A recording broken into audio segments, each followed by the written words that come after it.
Ray Pinney with New Jersey School Board Association. Welcome to a special edition. We're calling it Conversations with the Gubernatorial Candidates. With us today is the Lieutenant Governor, Kim Guadagno, and we'll be having, she's the Republican nominee. We'll have a conversation about some of the education issues that are important. First, Lieutenant Governor, thank you first for joining us. Thanks for having me, Ray. Thank you. How do you envision New Jersey's education now in the present? How do you see the state of public education in New Jersey? Today? Yes. As of this minute, without any changes? Without any changes. We are the second best in the country. So we have, I think, some of the best schools in the country, if not most of the best schools in the country. But, you know, we still have some challenges. We have some of the worst schools in the country, and we can all name particular districts that the numbers show are not doing as well as our other districts. So we have a lot more to do.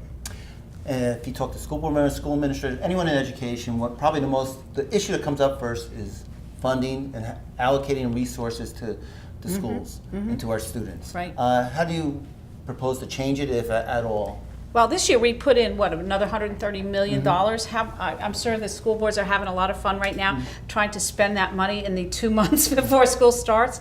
I mean, I know you're planning, school boards plan, 6 months to 9 months ahead of time, and now some have more money and some have less money. So maybe that last minute influence or influx of money or detraction of money is not a wise idea. I think that school boards and schools need to be able to plan and need to know what their next year is going to look like, and frankly what their next 5 years are going to look like, because people should plan for 5 years. I think the school funding formula right now is flawed. I think the proof of that was how we changed it up so quickly this past summer. And I think other proof is in obvious school districts, where one school district is in trailers and another school district gets AstroTurf and a state-of-the-art aquatic center. Those are unfair to our children. The kids who are learning in a trailer park or in trailers should have access to good quality classrooms, I believe, before AstroTurf goes on a football field or a state-of-the-art aquatic center is built. I just don't think that's equitable. I don't think that provides a thorough and efficient education as required by the Constitution. So what I think we need to do is go back and look at it all. And I'm not saying throw it all out. I'm not saying don't give everybody money. What I'm saying is 30 years ago, the Supreme Court ordered us to give a thorough and efficient education, and we came up with a series of different formulas. I think it's time to go back and look at those formulas, find out where it's working and where it's not, make a record of where it's working and where it's not, and it's easily found in an objective, evidence-based way, and put our money into those teachers and those children where we are providing a thorough and efficient education. So pick one, and you know the one they always pick. They always pick Hoboken and Jersey City. And are they getting too much? And if they are some children getting too little? So here we are in Monmouth County right now. Freehold has 50 kids in a classroom. That's not fair to those kids. So let's go back, re-examine not the original decision and not the constitutional requirements, but where the money is going, and if the money is doing what it's supposed to be doing. And if it's not, let's put it back into the kids and the teachers where it will be doing what it's supposed to be doing.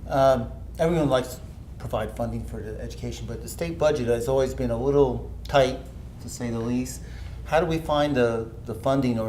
Well, that's it. That's just it. You go back and you go back to the beginning, and you do what is an audit. And I don't mean, make sure the bills add up to the check. I mean, let's make sure that the funding that we're putting in Jersey City, where not only do they get school funding, but they get billions of dollars of tax credits on the business side. And I know that because that's what I've been doing for the last 8 years, and pilots and tax incentives for businesses.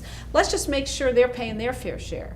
And if they're not, let's go back and evaluate all of it. And it's not that hard to do. It's an objective, evidence-based evaluation. Are we throwing good money after bad? Is the money we're putting in those areas doing what it's supposed to be doing, and that is providing a thorough and efficient education for our children?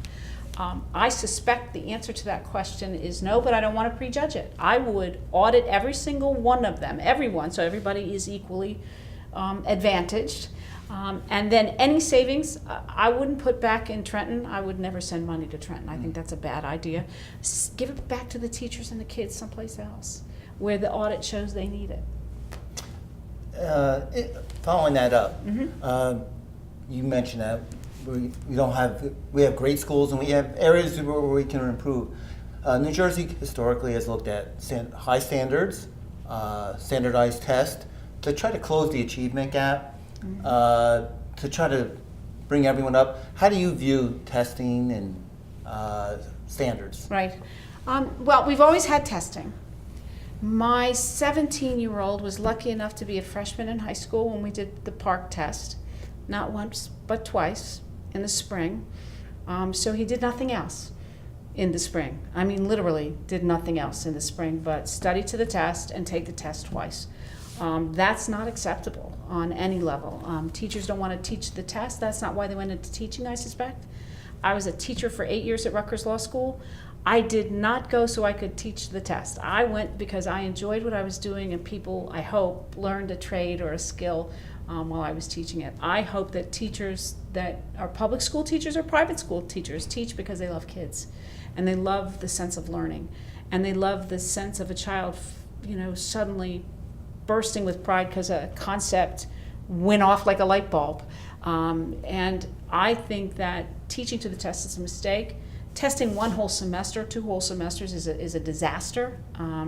What we need to do is find a happy medium. And I don't mean testing is the be-all and end-all either. That same kid who took a full semester of park tests is not a test taker. It's just one measure of his success. So we need to be sure that we don't get too wrapped up in standardized testing that we forget what we're supposed to be doing, which is providing, I believe, children an opportunity to be the best that they can be, not the parents and not the schools, no disrespect intended, but the kids. And I have a kid who was in public school, private school, the ultimate public school in college because he went to the Air Force Academy, and now, he's flying airplanes. But I have this other child who I'll be happy if he finishes high school with a skill that provides him a living wage. And that's what he's built for. So why can't we have both in the best school system in the country? I think we can. All right. One of the other parts of education is choice in charter schools, and it's always been a little bone of contention among many people. How do you see the place of charter schools in public education? Well, I believe charter schools are innovative. I mean, they were designed to be innovations. They were supposed to be incubators of new thought, and that's what they should be. Do we need charter schools everywhere? No. Should we have charter schools everywhere? No. But are charter schools successful? Well, I say yes, but not because I said it, because I'm a lawyer and did business for many years. I say yes because Stanford University said yes, and I'll go with them. In places where charter schools have been successful, we know that children on average test better. They have longer hours of reading, they have longer school days, they have better outcomes. We know that as a factual matter from the Stanford University studies, but is there any single answer? No, I just said so. My 17-year-old child is nothing at all like my 24-year-old child, and is my 17-year-old could stand. I would love to have had vouchers. I would love to have had inter-district choice. Maybe even a charter school would have helped him. Will help him be a better member of this community when he finishes his education.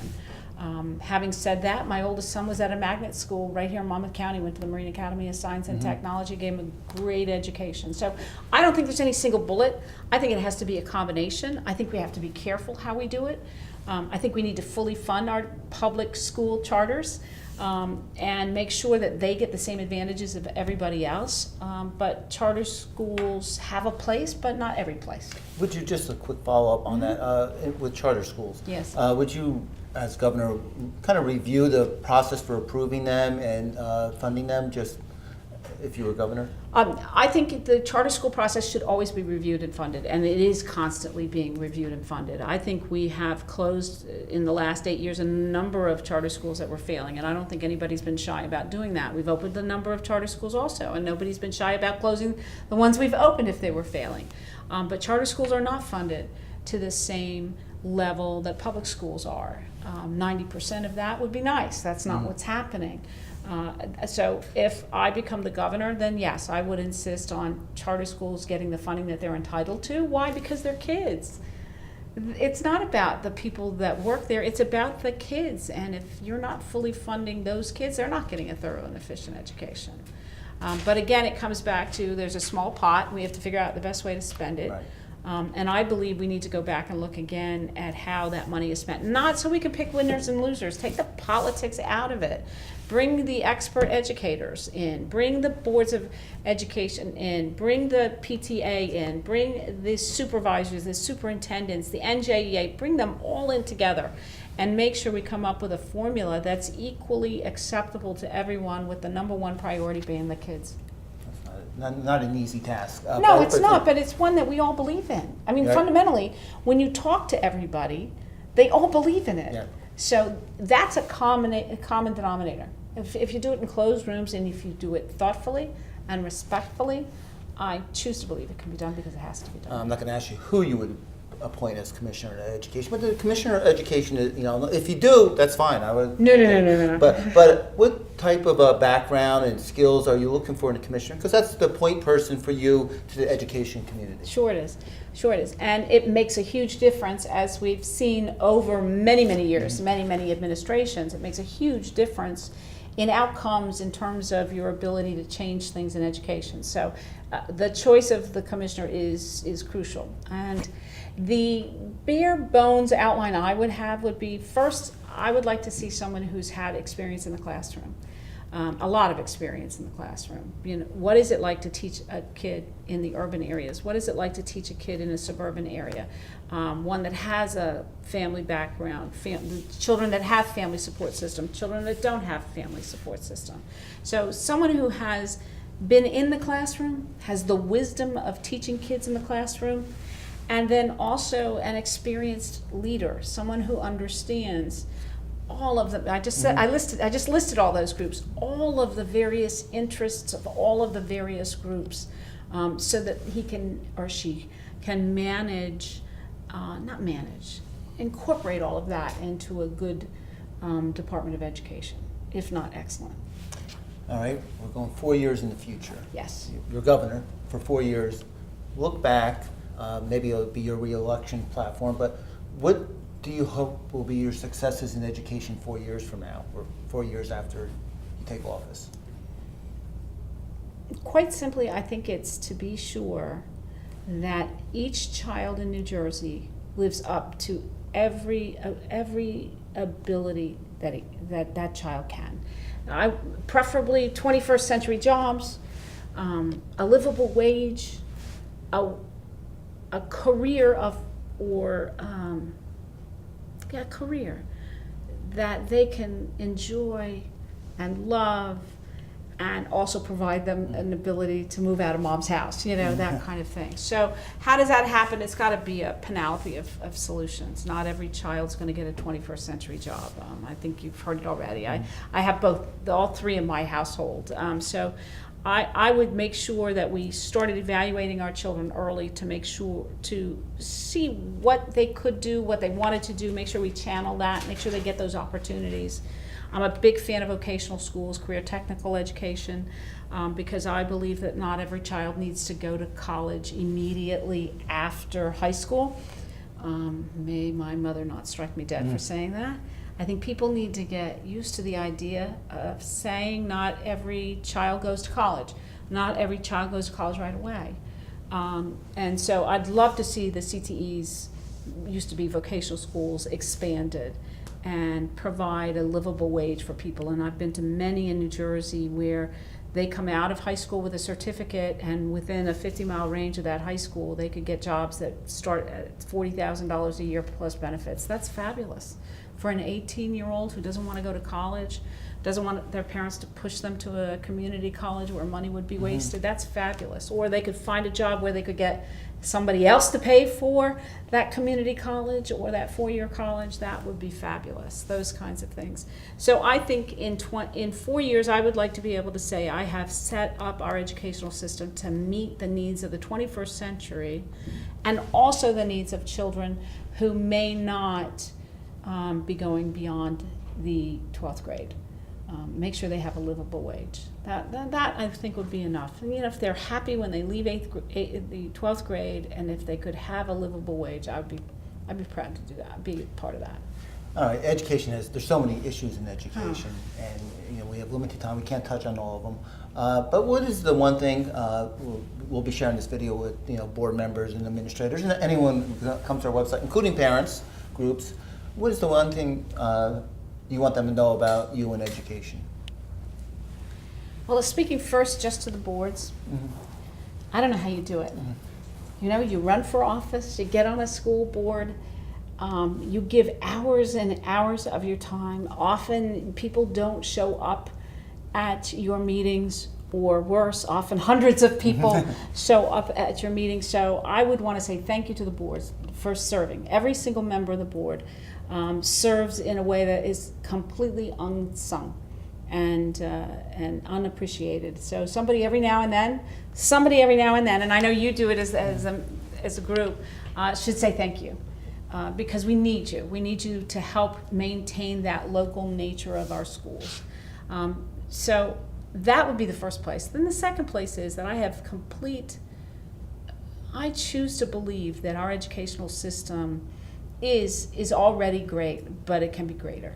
I really do believe that over the next 4 years, with the right person in the governor's chair and also the right person as a commissioner of education, that we will be able to institute some changes in a collaborative way that will make everybody the children better educated for the 21st century. Well, I'd like to thank you for taking time Thanks, to Ray. speak to our members. Thank you. And that brings us to the end of this conversation with the Republican nominee for governor, Lieutenant Governor Kim Guadagno, and I hope you enjoyed it.